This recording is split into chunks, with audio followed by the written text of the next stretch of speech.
Welcome to Deep Transformation, Self-Society Spirit. I'm Roger Walsh, and our co-host is John Dupuy. And with us today on the anniversary of the tragic invasion of Ukraine are two people who are doing beautiful work around trauma, rehabilitation, and support. First is Mark Walsh, and Mark is from the UK. He is sometimes known as Mr. Embodiment because he teaches and writes and has a podcast on embodiment. His embodiment podcast is enormously popular. He has a book, Embodiment, Working with the Body in Training and Coaching. He has an embodiment facilitator course. He's also a trauma trainer, and that's where we'll come into the topic today. With us also from Ukraine is Kristina Obluchynska, who is, among other things, a clinical psychologist, a professor at the Ukrainian Catholic University, and a co-founder with Mark of Sane Ukraine, the organization which they created together to bring trauma training to Ukraine, to make available the kind of rehabilitation work that's so desperately needed for both the military and civilians. There's so much to talk about here, so much pain and so much importance. Thank you both for being here. Mark, let's start with you. When Ukraine was invaded, I think so many of us wanted to do something, wanted to help in whatever way we can. You found something, and you found something really important, and are making a beautiful contribution. What was the feeling? What compelled you to contribute, and how did you go about it? Yeah, I was very lucky. I had a bunch of links to Ukraine already. So the full-scale invasion was kind of like the second part, really, of the invasion. Of the first part in the east and in the south, I'd become involved after then. I'd actually originally was doing embodiment training for coaches, which is my day job. And then when that earlier invasion started, they said, hey, can you do some work on trauma? Because at the time, there wasn't that many people trained in trauma work in Ukraine. And I'd accidentally married my interpreter from an earlier training. So I had sort of lots of links there. And then when the full-scale invasion happened, I had lots of family there. I'd visited maybe 20 times already at that point. And I thought, I have to do something, like so many of us thought. My first thought actually was to go be a soldier. But my friend Alex pointed out that I would be a terrible soldier and get shot very quickly, but I'm a pretty good trainer. So he said, why don't you go do some trauma training? And I sort of thought, yeah, okay. So I spoke to some local psychologists, and they said, yeah, we have some really good psychologists here, but we're overwhelmed, obviously, in terms of the services. So went out there and did a little bit of work with trauma education, and now I do very little. I handed it all over to Kristina, Kate, and the other ladies there who do the hard work. But I supervise them, set it up, and supervise them for a while. And Mark, can I ask you? I have my own expression of this, but what was it about the invasion, Russia's invasion of Ukraine, that hit you so hard that compelled you to consider volunteering and being a soldier in the fight? Well, I have a lot of love for Ukraine, just from personal links and romantic links, and so I took that ship personally. Also, just think that given the current year, countries invading each other, I'm done with that bullshit. So I just thought this is not cool, and because I had some links and connections, I thought, oh, maybe I could be of some use in a way that apply the skills I have. So yeah, had a few adventures along the way in Poland, and we brought a bunch of medical supplies to a children's hospital that wasn't getting supplies because Kiev was surrounded at the time. And then very kind of quickly, this was like week 3 of the full-scale invasion, I think, really very early days. Went out there and I was told, don't go out there. It's too dangerous. We don't know what's going to happen. Is there going to be nuclear attacks? Anything can happen at this point. We thought there might be an invasion from Belarus. But but I had an old Aikido dojo mate called Pietra, who was in Poland, and he said he would drive. And Polish has some similarities with Ukrainian. I speak some Russian, so between us, we thought we could get by. And yeah, we drove out there together after flying into Krakow and picking up medical supplies. So had a few adventures, but it was yeah. And we did the training, and everything just fell into place. I knew I needed some assistance, so I thought, you know what, I was going to train like 20 people, but it seemed to be a huge demand. All of a sudden, I had 90 people at the training, and we booked a hotel room. And I thought, God, I'm going to need some assistance here. All the therapists are busy, but what about the young, soon to qualify psychologists? So sort of knocked on the door at the local Catholic university, the local university there. It's just, you know, the best university in Lviv, basically, and said, hey, is there anyone I could, you know, could help me as assistants? And then they became my apprentices, as it were, and pretty soon outshone me and are now some of the best trainers I've ever seen, frankly, and no longer need me anymore. So after 2 years, which is a wonderful feeling to see them doing it without me.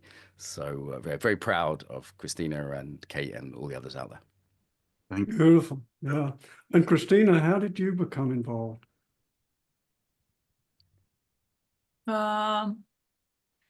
Well, if to talk about the full-scale invasion, it obviously hit me hard, and we all were in fight or flight, like in truly fight or flight response. And the first thing I started to do, I joined the shelters, one of the shelters team, to kind of navigate people, what they do, then join the hospital and try to organize something there, and then moved to Lviv, where my university was, realizing that this is like the center of all psychological and psychosocial help. And before that, I was also thinking about enrollment, and I went to recruitment center the day 2 of full-scale invasion. They kind of recorded my phone number and said they will call back. Haven't called. And then, yeah, I saw the message from our professor regarding the training that Mark organized. And I said that, well, I either join it and do something meaningful, or join the army. Like, there are 2 meaningful ways to be useful. And there was a sentence, you have to be not traumatized too much.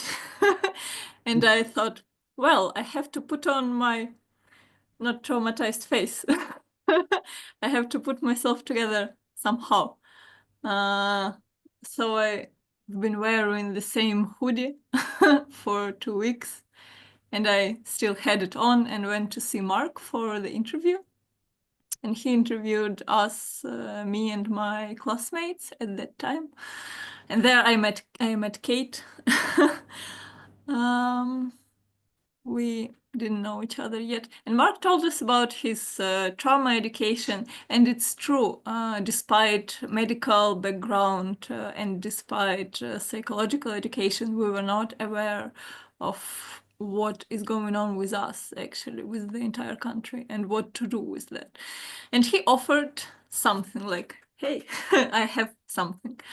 And he took us, we became assistants, and it was hard to imagine how we will actually learn something, because, and you know what it is probably from books or from your even life, like your cognition is lower than normal.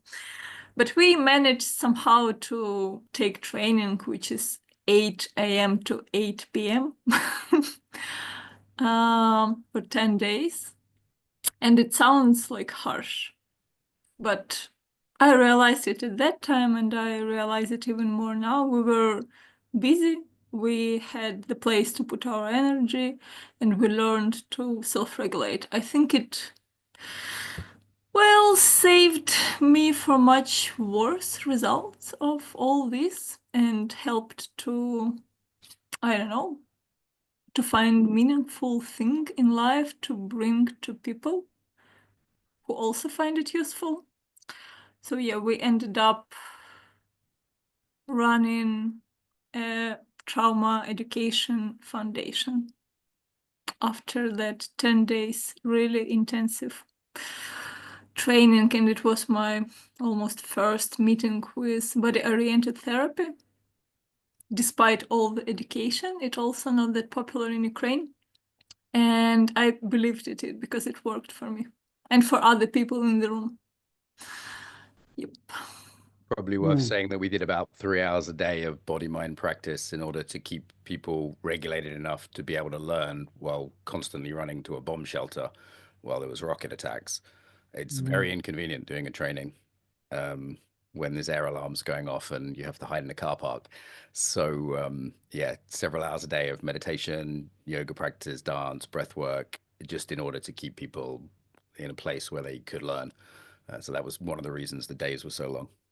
Right. And also, well, it's maybe a chance to say thank you to all the people who joined online and taught us and gave us some practices. I remember them. They were really useful.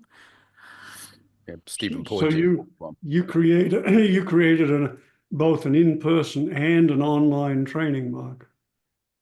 Yeah, we set up an online, sort of regular online class that people could join from anywhere in Ukraine to get a little bit of psychosocial support, psychoeducation, essentially, which you can do quite briefly rather than therapy.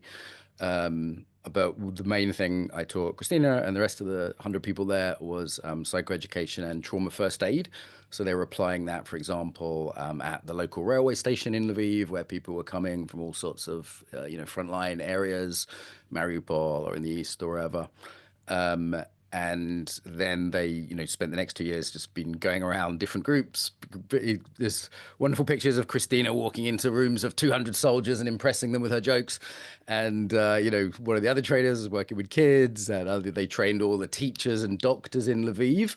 So Lviv is actually the world's most trauma-informed city in the world at this point, and that was our goal. And then Odessa and Kiev and other places. But so got a few grants from the Red Cross and things like that. And you basically just handed it to them and they run it and they've been doing great. So the 2-year sort of cycle of the project was after 2 years, they would do their own teacher training. And I'd been helping, and we did some other top-up trainings and things in Slovenia and Poland, much more convenient without bomb shelters. And after 2 years, you guys just a few months ago, you finished your first teacher training yourself, and I feel like a proud trauma granddad at this point.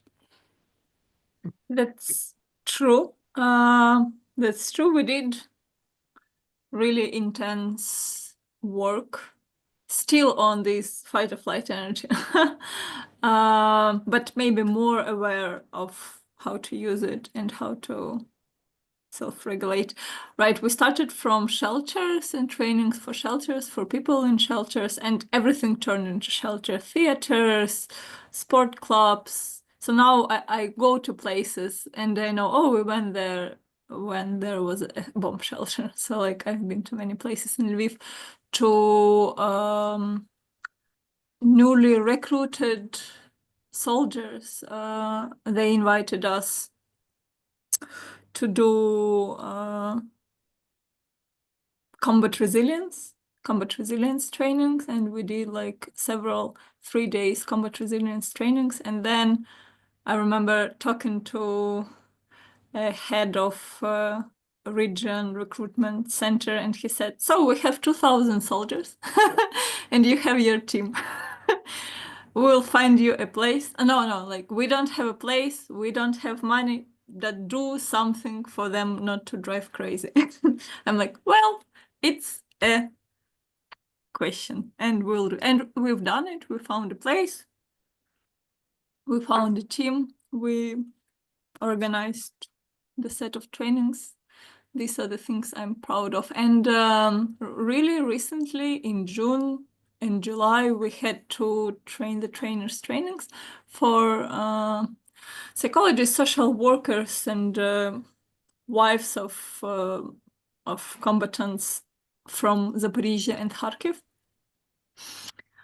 And it worked. And this month, next month, they end up their own trainings. So like we trained them in the summer, provided them with supervisions and support, the same what Mark done to us. And also we were able to pay them for their work they were doing in their regions.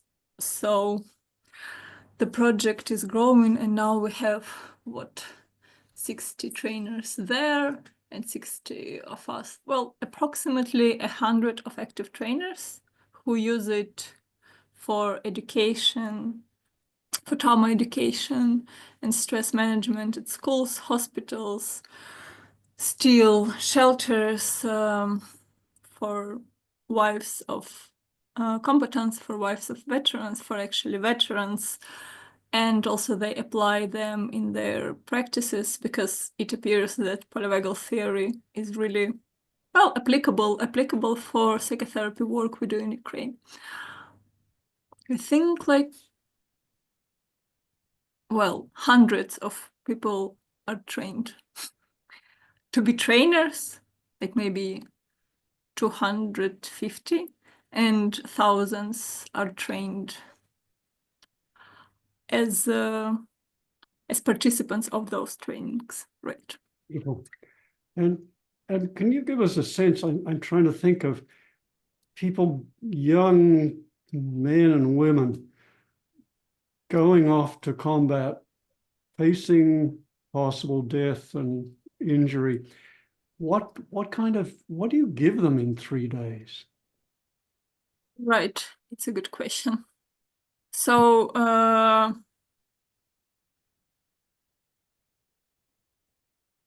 there are like three basic trainings to be ready, to be kind of ready for war. It's like tactic medicine and psychological resilience. We do them some understanding of their states of like nervous system, what's happening with me now. So we simply, in really simple words, explain them the polyvagal theory in Mark's interpretation, where you have different states, how to switch between them, teach them really basic things like how breathing affects you, how you can work with your body, how you can work with each other. Also, there was Oksana Nakonechna, who is the head of EMDR Ukraine and crisis psychology organization, and she works in this since 2014, and she taught us psychological first aid, which is applicable for actually war and different combat situations. So what acute stress reactions can be, how you can recognize them, what you can do, and then they did some practice in pairs. And it's quite common for front lines and close to front lines to have those acute stress reactions. So they found it really useful. And then we gave them education. So PTSD became a big thing in Ukraine, and like some people think everyone will have PTSD, and combatants also say like, do we all have PTSD? So we taught them that no, your psyche is quite resilient, and there are some chances that some events will become the disorder, and explain them simply the symptoms, like how can you recognize it and when is the time to go and ask for help. Yeah, so I'd say those are the things we taught them mainly, and some like resources. So this is it. Mark, could you give us a few examples of what the symptoms of PTSD that you're finding in Ukraine? How are people, what are they doing? Sure. So, I mean, there's a whole bunch of trauma symptoms. I mean, being stuck in fight-flight response in various ways. or more of like kind of shutdown responses would be the other set of symptoms. I mean, it could be everything from sleeplessness, but there's also anxiety, anger issues are quite common amongst soldiers. I mean, Kristina would be able to say more accurately. And then also people, of course, self-medicate in various ways. So there's kind of secondary symptoms around that. The thing about trauma, though, is it crops up in many, many different ways, you know, so someone might become hyposexual, someone might become hypersexual, someone might develop an eating issue, but certainly anything that relates to the nervous system in terms of like sleep, nervous system functioning, generally stress levels. There's also psychosomatic illnesses. Kristina, what do you find are the most common symptomology you come across, even if it's not full-blown PTSD diagnosis? Yeah, I'd say about sleeplessness, I'd say, is really common. Nightmares, anxiety is really high. So anxiety symptoms, depression symptoms, nightmares, not seeing the future. Not seeing the future. Shortened timeline, right? Like often when I'm on the phone to you guys, I'm trying to extend your timeline. Like, hey, we're gonna have a like, so we're not in this kind of very short term kind of way of thinking, and that outside perspective could be helpful. I think a key thing to understand is there's nothing that can prepare human psychology for modern warfare. You know, the sort of World War One trench warfare style, particularly in the East, of the powerlessness and that people experience while being shelled, seeing friends die. You know, these are young people who are very similar to Europeans of, you know, young guys in England or Germany or anywhere else. And it's actually impossible to, in some way, make that okay. What you can do is, as Kristina said, is give people a little bit more understanding of what's going on. Like we have a simple traffic lights model, which is a simplified version of Stephen Porges' work, for example, or Deb Stainer's work. So give them some education so they don't just go, I'm going crazy, or, you know, I'm mad.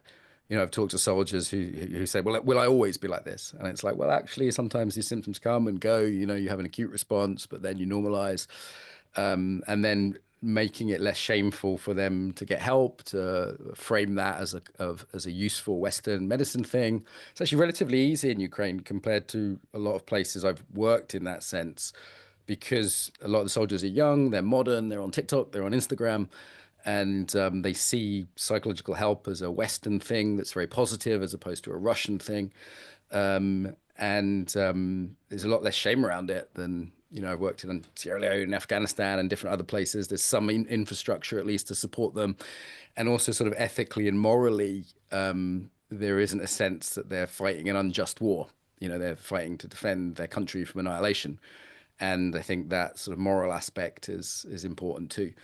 But we also have a sort of slightly dark, cynical saying, which is nothing works. And what we mean by that is nothing works for everyone all of the time forever. So a lot of Kristina, for example, knows different modalities, and I think it's also quite unique in the sense of testing a lot of these modalities. So a lot of trauma therapies come from California, and they weren't exactly developed on the sharp end of things. And some things apply and some things don't, we've found. Yeah, anything you want to add to that, Kristina? Yeah, metaphor came up to my mind about cleaning the gun and cleaning the mind. It's like it's not the question what to give to soldiers. It's the question what do they want to hear and what do they want to do. So what was especially useful in the way Mark presents things is he's not presenting it the academical way. So we can all speak here academical things, but they don't work. So in simple terms, you explain to people, yeah, that it's normal reaction to abnormal situation, and they may return to kind of better state. But now it's all about exhaustion. Actually, it's even different to when you were here, and now it's harder to tell to people like the only way to get out of services to get injured or dead. That's the problem. But it's our internal problem. And a lot of my colleagues, psychologists, are enrollment to be psychologist and body-oriented psychologist as well. And it's an honor. it's an honor that they do it. And I'm thinking how it works. Can they restore exhausted people? Yeah. That's interesting.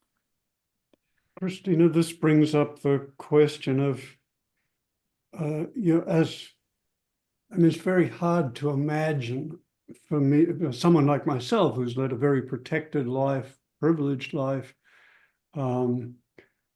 just to imagine the enormity of the suffering and fear and trauma that people on the front lines go through, particularly as you were saying, Mark, in this kind of modern warfare, which is beyond anything human beings are designed for.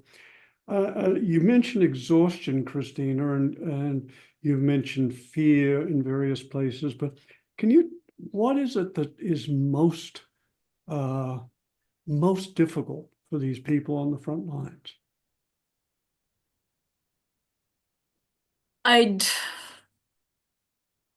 If I can speak for them, which isn't easy, and they have to speak for themselves.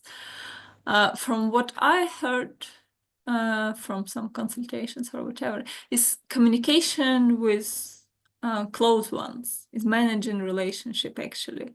So whoever you consult, whoever you talk to, relationship is a strong protective factor. And it's really hard to maintain them being away from home for 3 years. And I'd say this, and also uncertainty of where it all goes. And lack of, arm.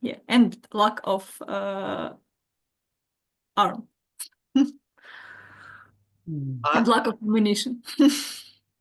Yeah, I had a question, Mark, for you and Kristina also, and you touched on it before, Mark, but you've done trauma work in many places on the planet. But do you find the existential conditions in Ukraine, the support of their comrades, the support of their country, the support of millions of people around the world, and that there's meaning and purpose to all this craziness and all this suffering helps in the outcome of the trauma treatment, gives you maybe quicker results or more effective results than if it was just a random thing, like the Russian soldiers. They don't know what they're there for, and with the horrors that are going on this side, but it's very, very different what I understand in the Ukrainian population, and I can't speak with enough admiration for the Ukrainians and what they've done and how they've resisted. So meaning is a resilience factor. Yeah. That's for sure. Yeah, in terms of a sense of being supported. One of the hardest things I've seen for soldiers in different places, like the American Vietnam experience, was betrayal, feeling of betrayal rather than a feeling of support. Yeah. And there's a mixed amount of that, right? There's a mixed amount of that. Like, the West could have given Ukraine enough F-22s to end the war in a month. So there's support, but there's also a limit to that. Understood. Yeah, I'd add that it means a lot actually for people to be not alone, to be seen, and to be perceived as right. It's like in trauma, there is this feeling that you are all alone and no one gives you a hand. So in this existential meaning, many people I talk to rely on attention, on support, on understanding what is it. Of course, it's hard to imagine what people are going through for a really long time, but yeah, it makes sense. And we do this Israeli model, basic PH, and there is this beliefs and senses, and I think oh my God, what's the word? The psychologist in concentration camp, Viktor Frankl. Yeah, like it became most sold book in Ukraine ever. Mm. And I talked to a man released from Russian captivity, and he said that he read the book short after he was released. And he said that, well, it all was like that. Like, people survived thanks to having the sense, staying close one to each other, and believing that they were not abandoned. Yes, so senses are the things why we wake up in the morning, I think. What I'm learning from what you're both saying, and now that you've said it, it makes total sense, but I'd just not thought of it. The two things that really stand out that are surprising for me is, first, the importance of some sense of meaning and moral purpose to to being in combat, and second, the importance of relationship.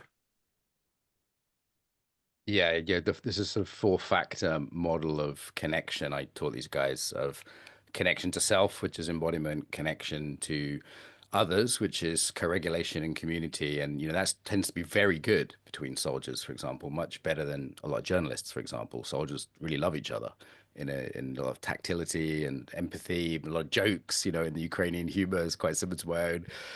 Connection to land, the eco retreats are something that the team does, taking people out into nature, which is very healing, and then connecting to spirit or meaning within whatever kind of cultural or belief model that people have. And those kind of four disconnections, in a way, substitute our trauma, and the reconnection to those four things is part of the resilience and healing process in different ways. Is that fair, Kristina? Right. Here is probably the place to speak about one of the projects I'm a part of. It was founded by a veteran, and currently he's back to combat service again. What they've done, they made mountain trips for veterans and for soldiers. Few days mountain trips where you hike, you talk, and you stay with people who've been through the same you've been through. And the result is really dramatic. Like, people are literally back to life. And now, since 2022, psychologists joined that organization, and I'm one of the psychologists who lead the hikes. So we do it, a veteran and psychologist, or a psychologist who experienced loss, if we do it for wives of the fallen defenders. And what mainly people say when they return from combat is that they feel lonely and ununderstood and not understood. And this is what we return them, the connection really to self, to nature, to each other, and to some senses, if there is space to talk about it. And often there is. Yeah, and it's a great project. Like, actually, we also took a model from Colorado, Huts for Vets. And if someone who knows this project is listening, hi to you.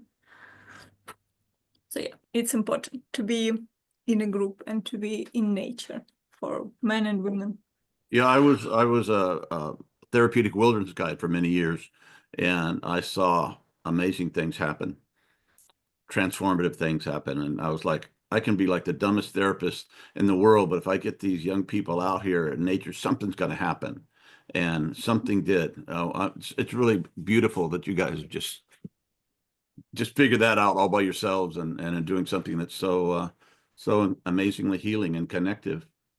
I mean, Wilbur's four-quadrant model was an inspiration for me in teaching those kind of four connections. So it's pretty similar. Yeah. It's probably worth listeners being aware of some of the things like Kristina and her team are holding. I mean, if you want to go there, because I don't think it's in the news much. I mean, you can. Oh, please, yes. If you could see YouTube footage of being hunted by drones. It's absolutely terrifying. and the kind of the feeling of powerlessness of artillery warfare is, perhaps better documented.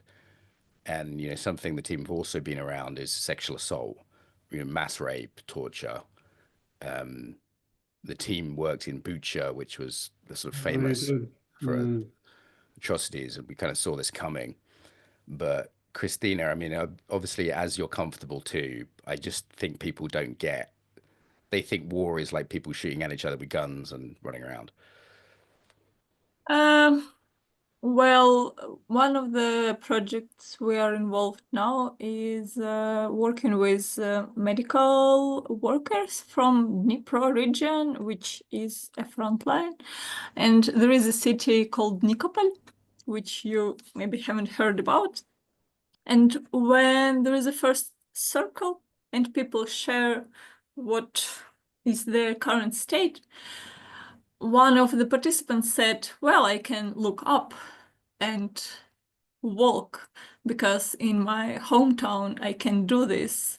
What Russians do is they use drones to hunt people, to hunt civilians, to train themselves.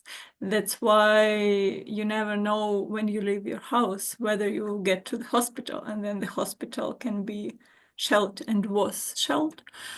And they hunt like buses with civilians. And then we have 7 days to stabilize people as much as we can, and then they go back. One of the participants got the house shelled during the retreat, and she said she's fine with that, more or less. And when the Mark was counting the things we were close to, I thought about one of the symptoms we all have here is like numbing, because it's really hard to grieve the like not ended traumatic event. So we don't grieve. A lot of the psychological models from the West begin with first establish safety and then seek treatment. And when there's a ongoing war, that's not possible. And we talk about relatively safe, like we don't even use the word safe anymore. We say relatively safe. And do relatively possible trauma work. And yeah. I imagine you could start with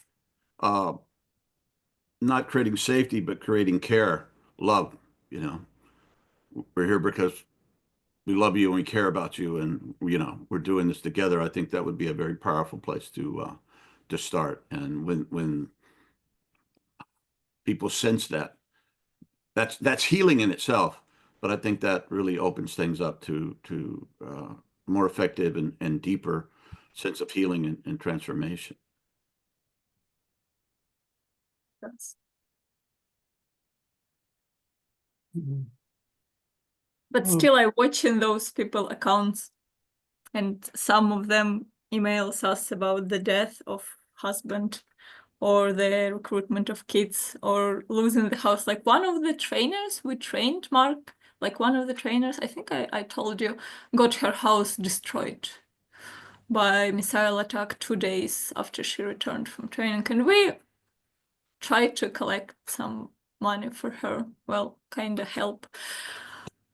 So yeah, you are thinking whether your trainees survive this day or another sharing. But it creates the sense of community, which is strong. And those are lucky who can join a community who is not keeping people away. And a lot of people are staying away from other people, which is a symptom. And then it's hard. So like we can help to only those who knock the door. But it sounds as though you're doing more than knocking and waiting for people. You're really going out to groups and communities and hospitals and new battalions and offering your services in ways that people would not ask for. Yeah, that's the crisis. Yeah, we kind of advertise ourselves, and this is another thing Mark taught us, that you have to actually sell what you do. It's when you do psychotherapy, people buy you, like they want you, but when you do trauma training, mainly people don't want to hear anything, and they don't want your ugly truth. I mean, talk about humor and sales, like what we call sales, right? It doesn't mean literally selling for money. It means convincing a group of soldiers to listen to, you know, a 25-year-old woman when they're about to go off to fight or whatever it is, right? Like there's a whole bunch of stuff we do that has quite a lot of sort of humor to it. And that's very much part of my own culture and your culture, I think, too, right, Kristina? So I think that might be a bit surprising to people. Yeah, we have common transgenerational stories that made us use humor as a strong resilience and protection factor. And yeah, I think we joke a lot, maybe sometimes even too much. But the audience, if we talk about doctors or military people, they also use humor, like really dark humor, to protect themselves. So this is a meeting point. It's also interesting when I do trainings how to work with veterans or whatever, and we talk about the words people use. Like it's quite normal to use swearings or whatever, and to some people it comes as a surprise, like, how can a psychologist use bad words? Well, You had a maybe bad I'm teacher. ready. And how can you not? Right, how can you not? That's true. How can you not? Yeah, I think. And also perceiving and talking about trauma as about something terrible is not helpful. I'd say it's not helpful. People see a lot of terrible things in their lives. So yeah, mainly trainings remain stand up.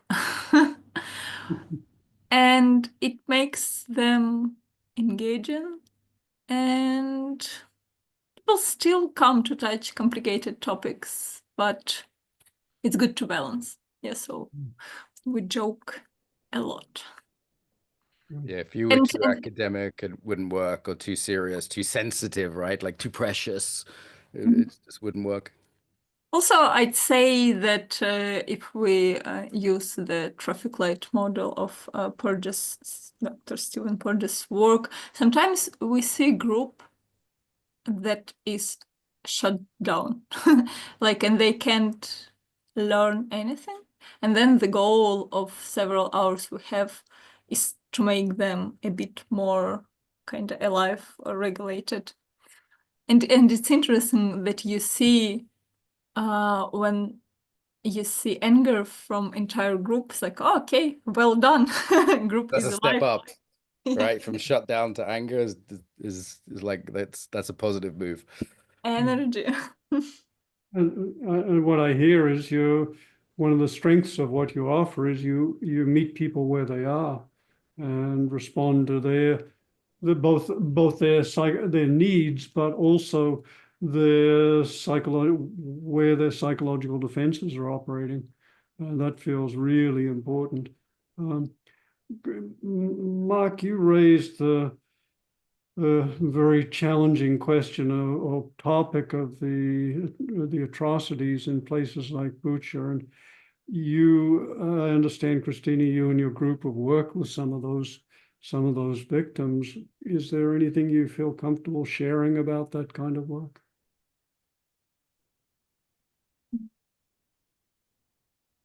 So Kate worked in a charity foundation called Masha Foundation, and they supported the peer-to-peer group for Kyiv region.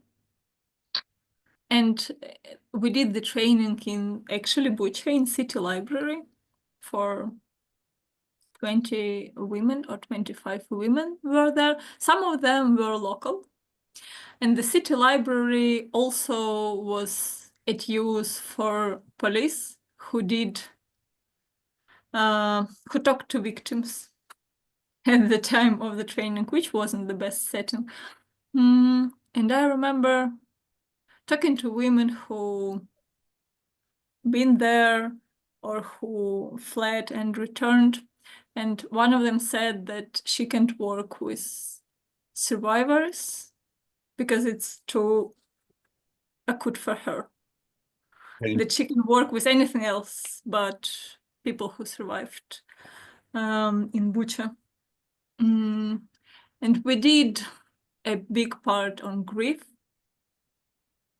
And it was like a powerful work. We trained them to have to run peer-to-peer groups. It ended up working somehow. Yeah. And still city is returning back to life, building back. It's priceless to talk to taxi drivers, to bus drivers. Everyone is feeling himself a part of defense and a part of restoration. And it's a tragic example of genocidal war. And at the same time, it's an example of people returning back to their land and building it back. I had a question. Now, you normally work with groups of men and women, right? Have you found, and I've found this in my experience, that or being a member of a group or being a therapist guiding a group, is that when one or two people start to really open up and speak truth about their experience, that would open a space for others to begin to open up. And I was always kind of the chicken in the group. I would never talk until I saw somebody else being extremely honest and talking about their truth, and which would give me the inspiration or the courage to get real also. Yeah, I remember, and I can say it's common that if trust is built, people speak up. However, given the intensity of what people have been through, staying in a group where people share their experience can be re-traumatizing, actually. And I remember one train, especially if it's a training, I work as a trainer and lead the groups and lead hikes. And yeah, when people start sharing their experiences and losses during the training, I remember we ended up, they hold my hands, that several teachers at the library in Mykolaiv, which is another frontline city south in Ukraine. Yeah, the atmosphere became warmer, like people feel that they can be heard. But there are pros and cons of this in different settings. Yeah, true. Those peer support groups had some inspiration from AA, John. You'd probably be glad to know as well from my sobriety experience. I know John works with addictions at times. So. Yeah, I have to say that we gained a lot from Mark's recommendations. One of the themes that keeps coming through is both the incredible intensity and nature of the trauma that people are facing, and that some are overwhelmed, and yet one of the things I hear you emphasizing is the innate resilience and strength that is available to us as human beings. And there is a concept which I almost hesitate to raise here because it seems almost Pollyannish, but there is the concept of post-traumatic growth, that in some ways people can grow stronger as a result of trauma. Does that apply under this intensity of trauma? Do you see that? Can say what I see in the team, Kristina, as well. you're open to that. Yeah, I'd say that watching the photos of mine 3 years ago, before we met, and even after the first trainings, we have a photo with Kate where we look as we are taken from the Christ, despite the makeup. And now, but I consider myself to be lucky, actually, and have relatively safe life and meaningful work, and knowing what I will actually, where I will sleep tomorrow and what I will eat. So in kind of better conditions. And yeah, in a team, we see the growth. Do we see it among people? We do. And we talk about it to give hope, because hope is important. One important thing Mark taught us as well was the kind of power that you can get from any traumatic event, if you can get it. And I think I got mine, and I know people who got there. It's an empathy and understanding, strength. So I got a kind of skin disease, and I have to have injections. And my partner is out of home, so I do it to myself. And I feel really strong. Like, well, I can do injection to myself. Also, I think about one wife of the combatant. He enrolled as a volunteer at the beginning of war, and he knew he'd die. At least this is what he said to her. And he had a thing about cleaning the space, like ecological ideas and passion to this. And after his death, his wife collected volunteers, and they cleaned up one of the dirtiest natural parks in Ukraine, and they protected it from infrastructural buildings. And yearly they make camps that clean the area. A lot of people come, a lot of veterans come. So she lived through grief, loss, and traumatic loss, but found the power and the strength to continue her husband's passion. And this is, I think, we can kind of consider as this growth. Families that are opening libraries and bookstores, donating something to charity in honor of their children who died defending the country, writing books. I think we see it. It depends on optics. How about music? Has that been a part of the healing process? Yeah, it is. Our colleague, actually, Zhenya Koroleva, who is another founder of Sane, another head, she also took veterans to a hike. Takes 4 days, and sometimes participants write poetry, but there was one participant who wrote a song. Inspired by that trip. Said it was very healing. Yeah, music has changed in this country. Another thing on the border between senses and music is we returned to the roots extremely. So as you might know, Ukraine has culturally several culturally different regions, where one was more affected by Soviet Union and another managed to save the traditional art and culture. But now entire country is returning to authentic songs, authentic Ukrainian multi-voices songs. And it's beautiful because it's really in our tradition to gather together and to sing sad songs mainly, but sometimes happy songs. And I joined one of the groups that is singing authentic songs, and it's very healing. First of all, it's actually activating ventral vagals.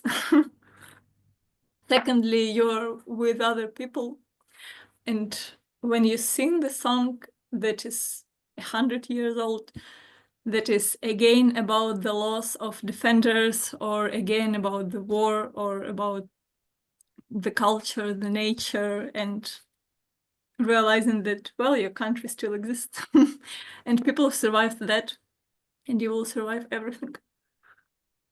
Probably. Or at least someone from your choir. So yeah, I'd say singing and playing music together became more perceived as a part of the healing. Well, everything.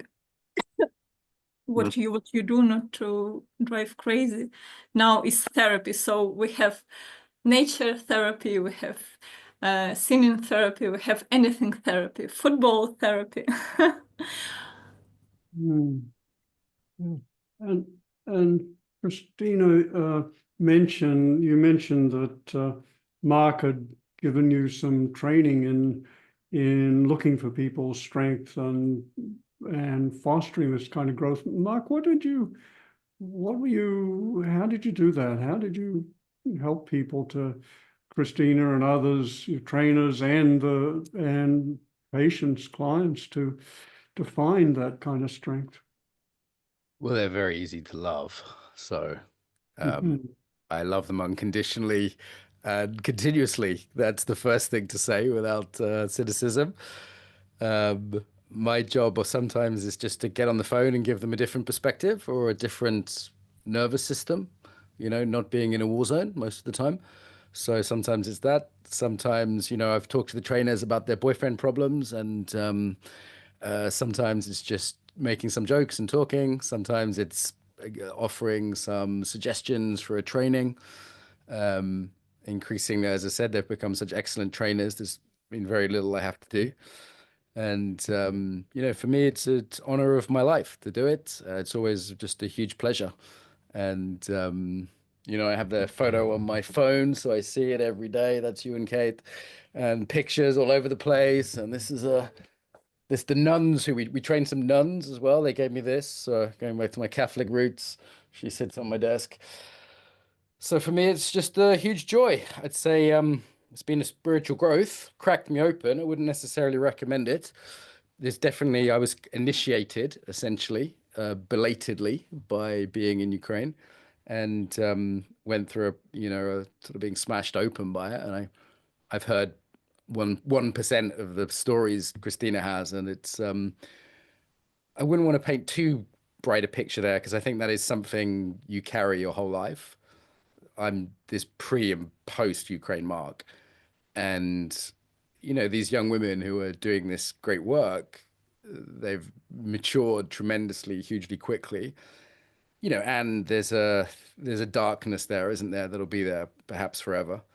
And it's not reasonable that young women who should be, dancing and just getting married and doing their work, it's not reasonable these young women should be talking about mass rape and torture in dark bomb shelters. It's not reasonable. And so I think this sort of holding on the one hand, sort of gratitude and spirituality, which is something I brought in from day one, and on the other hand going, and it still sucks, like being able to hold both of those things simultaneously. Is that fair, Kristina?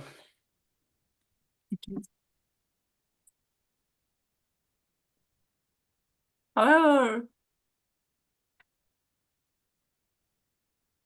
we have one current life, and living through this war gives the understanding that you probably never leave this country. And yeah, and it gives sense, which we highly rely on. And what Mark did, yeah, he really was honest. And people in any trauma response sense it easily, so he couldn't trick us. and believed in us.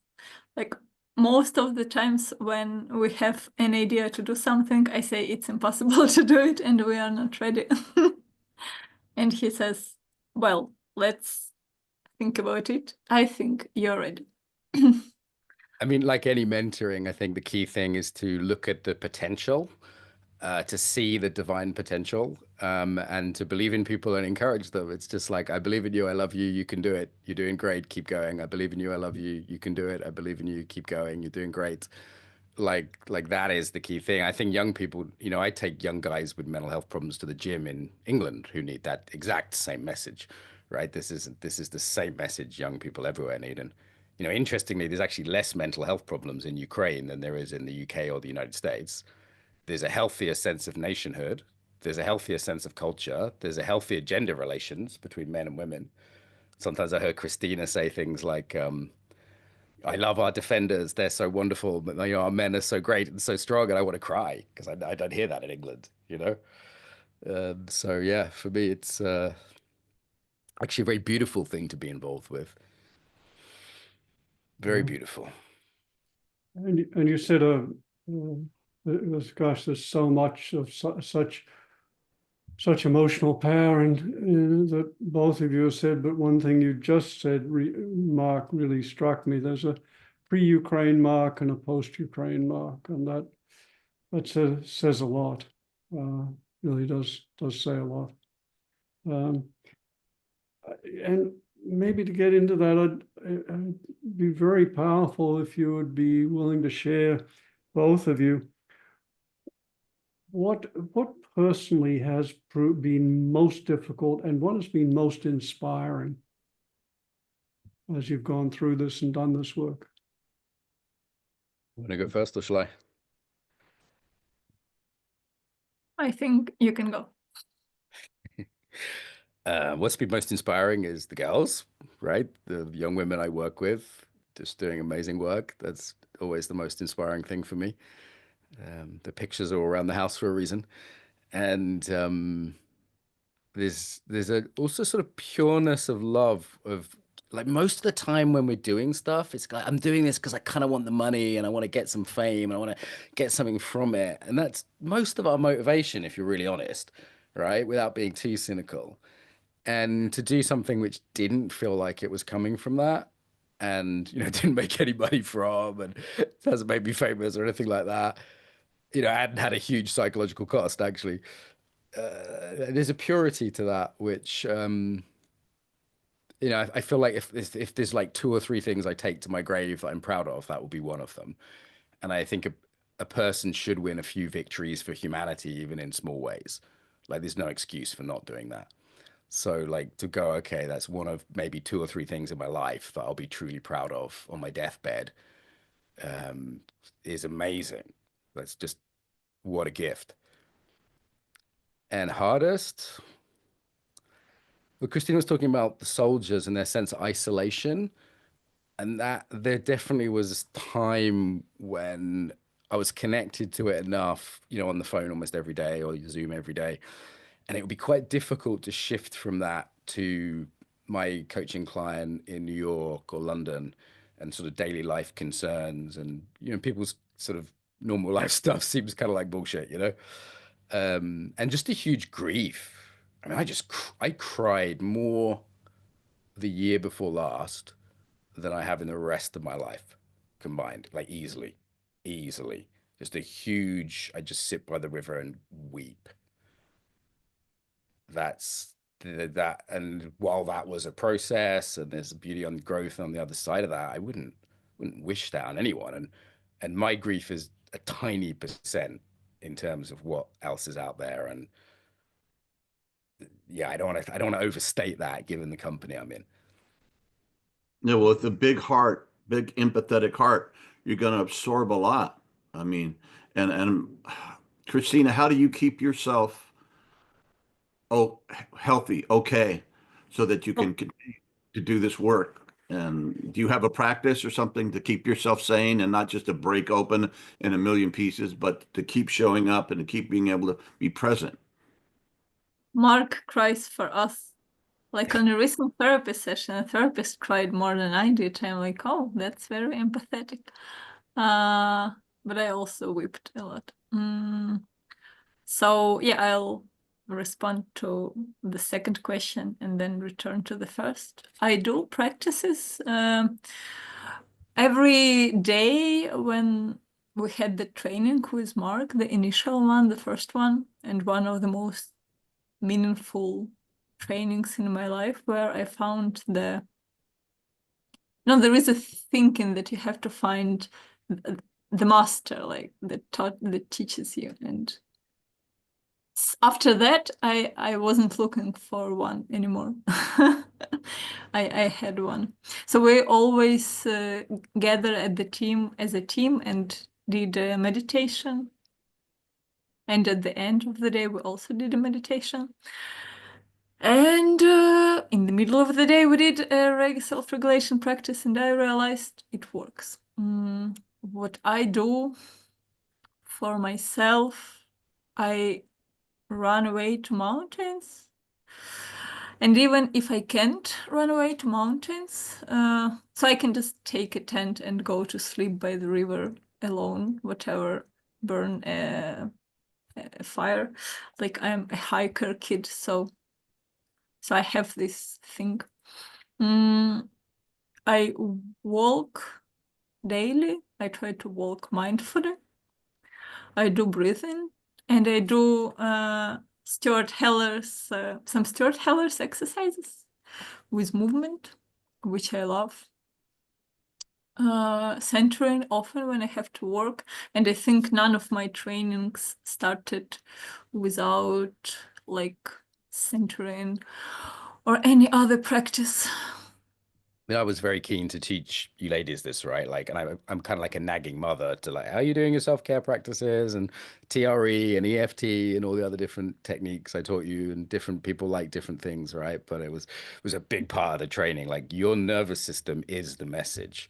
So it was always like really drummed into you ladies, wasn't it? To be like self-care, self-care, self-care.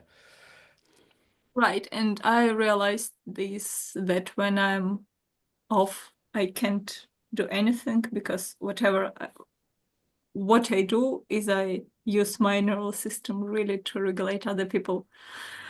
So I take this luxury of taking shower between, I don't know, training sessions, changing my clothes, and everything else. Have therapy, health intervention, supervision, and everything else professional. Attend body-oriented groups. So I switched the way of my professional career to different embodiment. And I am, I think I'll dedicate life to share it in Ukraine and to make it bigger in Ukraine. And it's getting bigger. And to your question, to Roger's question about something being the most challenging and the most inspiring, I think about the time of the training when Azovstal and combatants of mainly Azov Brigade and other combatants who defended Mariupol were in the basement of the factory. And then Mark talked to me, saying, like, what can you do? How can you help? Can you go there on an airplane or a helicopter? And I found it rational. It's like there was a lot of guilt, and still there is. But he kind of managed to put things together.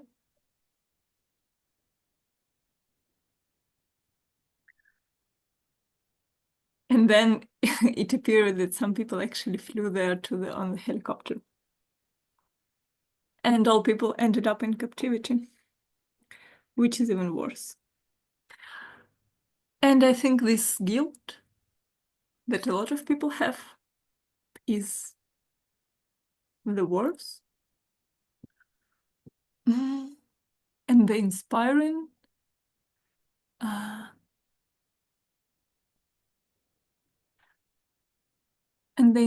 is the ability to do something to people who've been through the wars. And there is a head of organization that works with people released from captivity, and she's been captivated and everything else. And I look at those people through her lens and through Mark's lens with dignity and their ability to survive. And our work is to let them find their strengths, actually what we've been talking about, to love them and to believe in them, that they can get out of that. So I think thanks to everything we've been through and all the education we had and all the perspectives we got, believe to know the way to help people.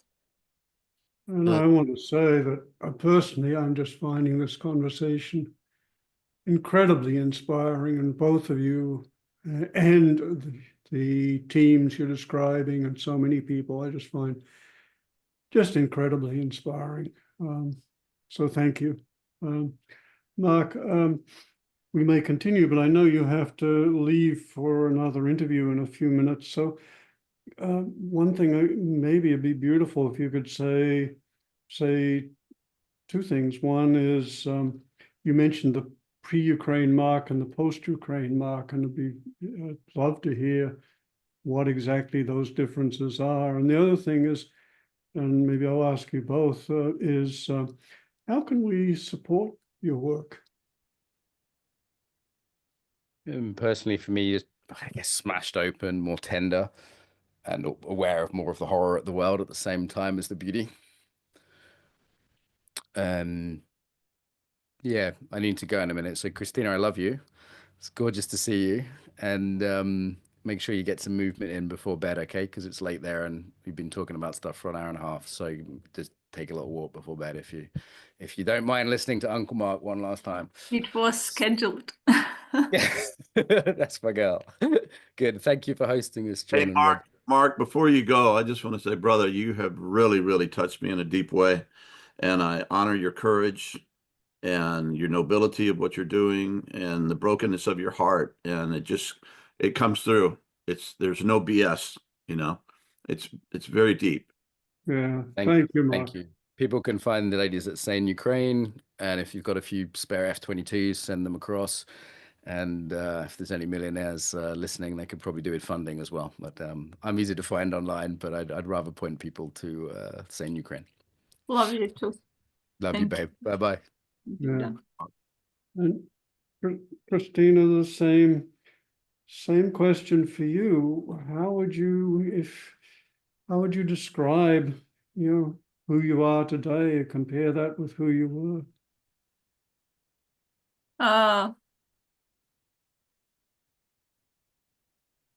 So for me, everything has started at Maidan Revolution, and since that I was at the revolution, and we all felt that it's one of the most important days of our lives.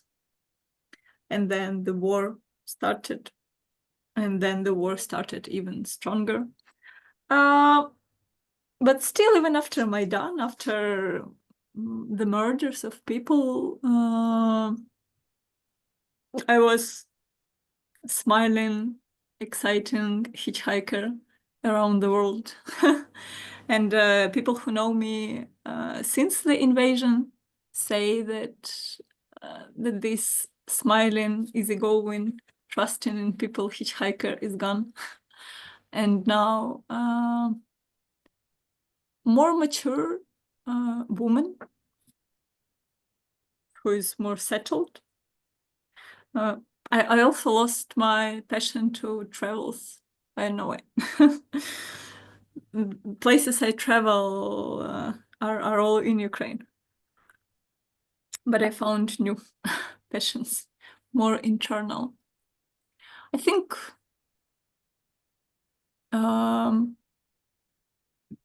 more sense of meaning and grief is now, but also knowledge.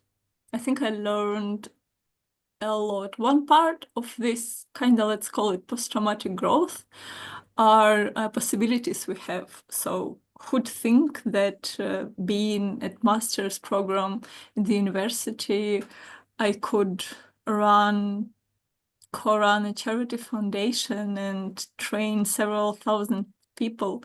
I've never thought about that. But Mark trusted in us. He believed, and it worked. So that's the unique possibility, and we took the chance to serve people. And your life is deep now. And I feel that, well, everything is possible, and we see our profession needed, becoming more welcome in minds of all people in Ukraine, well, in many people in Ukraine.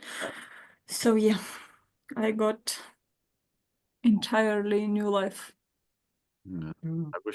I wish, Kristina, that you could see yourself through my eyes for a few seconds. And there's deep respect, deep love, admiration.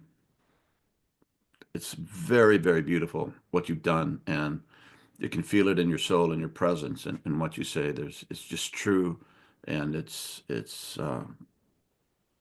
outstanding. Well, Indeed. outstanding people fight in the front line. But thank you. Yeah.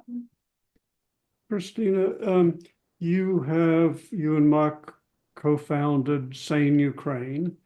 Is there what do you need? What could people who are listening to this conversation do to support you? Is there a website where people could offer funding? What can we do? Well, there are several ways in which the foundation is developing, and one is trauma education, and another thing we want to do is we probably want to expand it to several days rehabilitation kind of retreats for people using the polyvagal theory, using the nature, using the body-oriented methods a lot of team know. And I'd say that few things we are interested in from people who may watch your audio video is any maybe educational support if someone is interested to offer their trainings, if they're professionals in any of the areas that may be useful in Ukraine. And then obviously it could be funding if people feel like yeah.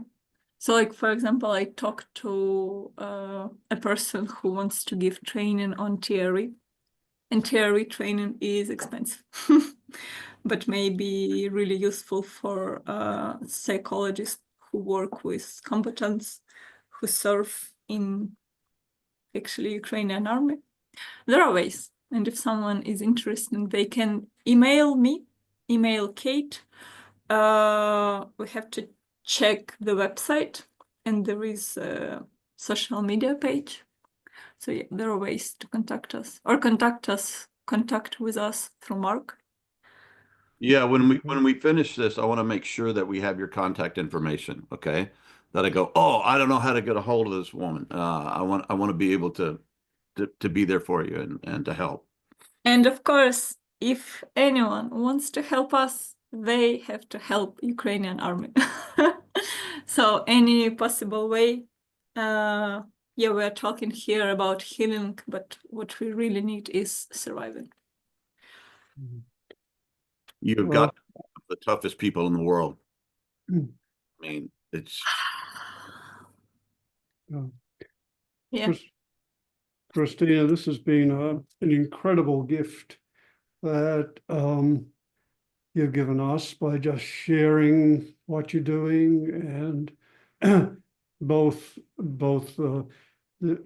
what you're actually, the actions you're taking, but also the heart with which you're feeling it and expressing your work. It's very touching. I'm near tears.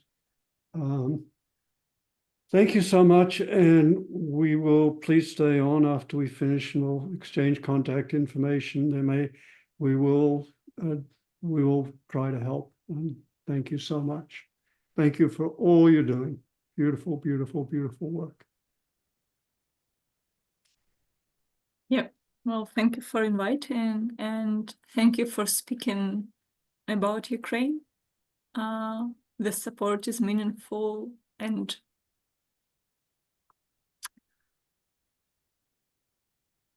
Yeah. amen.